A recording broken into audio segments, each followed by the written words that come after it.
Hello, my name's Ann Marino, and I'm in the Healthcare Finance and Revenue Cycle Management class this semester.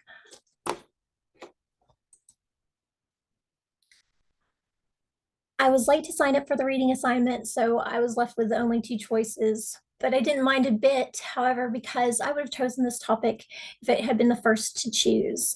My only regret is that, sorry.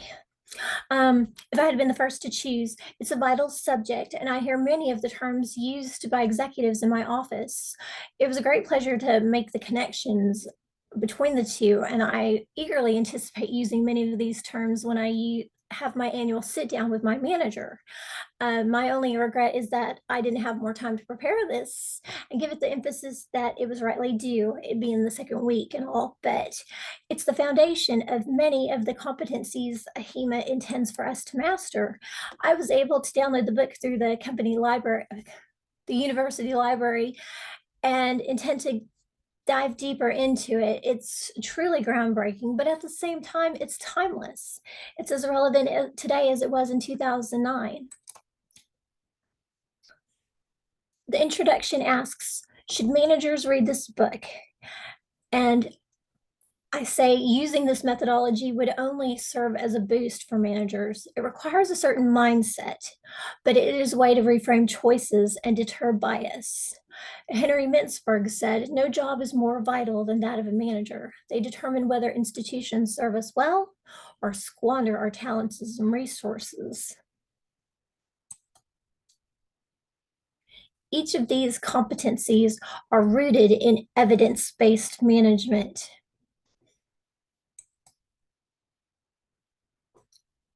To fully illustrate the subject, I want to delve into these points.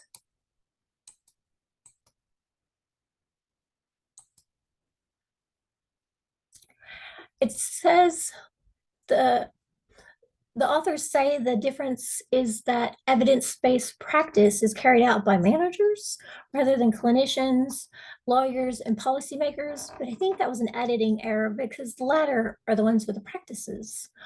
And analysis begins with a truthful examination of how an organization is functioning now and what problems or difficulties exist with the current operations.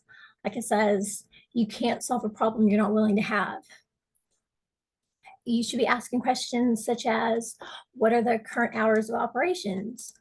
How many patients do we see each day we're open and each hour we're open? How many people are on the waiting list? How much time do our providers spend with each patient? What activities do organizations measure? What are the hours of operations of our competitors? What data do we collect and how do we collect them? And who collects the data? What would happen if we stayed open an hour later or started an hour earlier?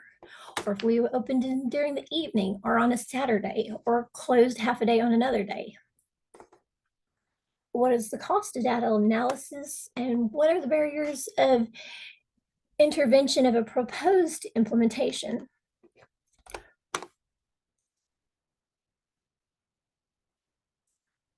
You can't always rely on past experience. A 300, okay, this may or may not be a true story. A 350-pound newlywed woke his wife up at 2 a.m. because he was congested. He couldn't breathe through his nose. An hour later, they're in the ER because he can't breathe and he can't sleep, so neither can she. And he needs some symptom relief. The ER doctor asks them what the problem is, and upon hearing them, the reason tells the man, sir, I think you're having a heart attack. In spite of the protests from the couple, the doctor announces that he needs an EKG, echo, BMP, troponin, and cardiac CT stat. Fortunately, shift changes, and doctor number 2 pulls back the curtain and enters the makeshift room. Upon hearing the patient's complaint of not being able to breathe through his nose, he asks the patients when these symptoms began. When he learns that they began about 6 hours after working in the yard, clearing grass clippings and trimming bushes, they leave there with a prescription of Flonase, and he's sent on the way. What's the difference between the two doctors? When a 350-pound man comes into the ER in the middle of the night saying he can't breathe, there's a set of protocols that take place. It's the same with DVTs. Whenever you have surgery, how you get those little knee-high socks. Or when a diabetic gets admitted, they get a round of insulin. The latter almost killed my mother-in-law when she went to the hospital because of COVID. They gave her some Humalog and sank her blood glucose down to 36. Most of the time when a diabetic is in the hospital, it's hyperglycemia. It's rarely hypo, but in this case, thank God my father-in-law was there. Medical error being what it is. You have to ask, acquire, appraise, aggregate, apply, and assess.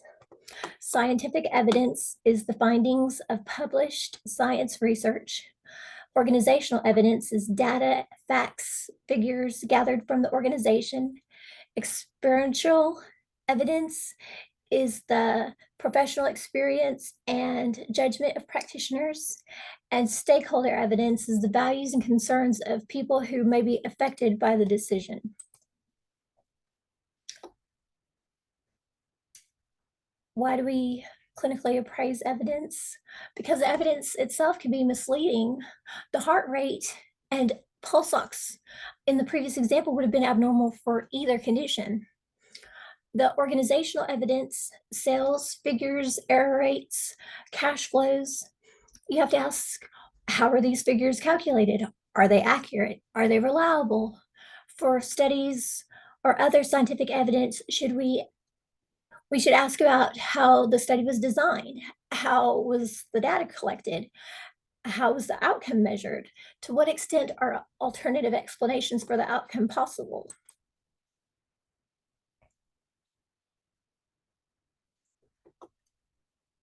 The last one makes my blood boil. I used to take everything at face value from senior coders, but no more. I insist they show me where they're getting their data, because you can bet your bottom dollar I've done my research and I have 3 or more items proving my point. Each and every time I answer a colleague's question, they receive a snip of where I found the answer. Have I ever been overruled, even in the face of solid proof? Yes. Am I still sulking 3 years later because spironolactone is a steroid? Maybe. It's a man-made steroid, and it's a drug class that's a diuretic, but it's still a steroid. For some decisions, there may not be evidence, and then we have to make the decision based on professional experience or that of a colleague, or pilot test some different approaches and see for ourselves what might best work. Given the examples, or given the principles of evidence-based practice, even limited quality evidence can lead to a better decision than we would reach by not using it, as long as we're aware of the limitations of the evidence when we act on it.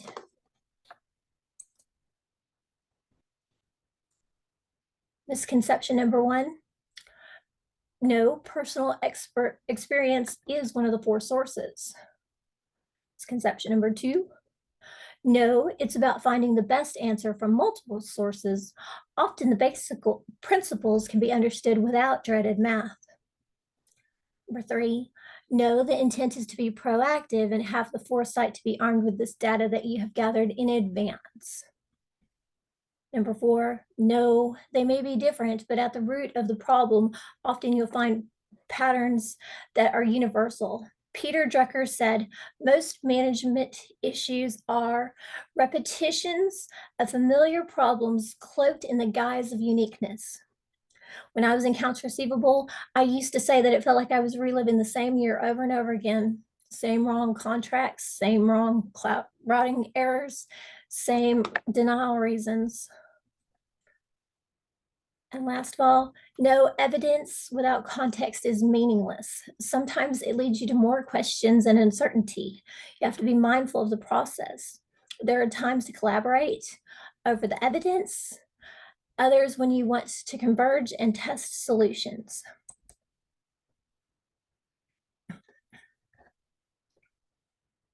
the last one cracked me up.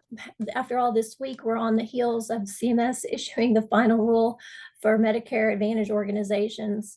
They're potentially extrapolating overpayments based on past audit results from 2011 to 2017. And they will be basing those audits results to reach the repayment amount. So I don't predict we behaving as partners anytime soon. Well, thank you all, and I hope you enjoyed this, and I encourage you all to check this out. It's good stuff. After all, in the year, we're going to be graduating. We're going to be the managers. Dun, dun, dun. Well, have a great evening. Good night.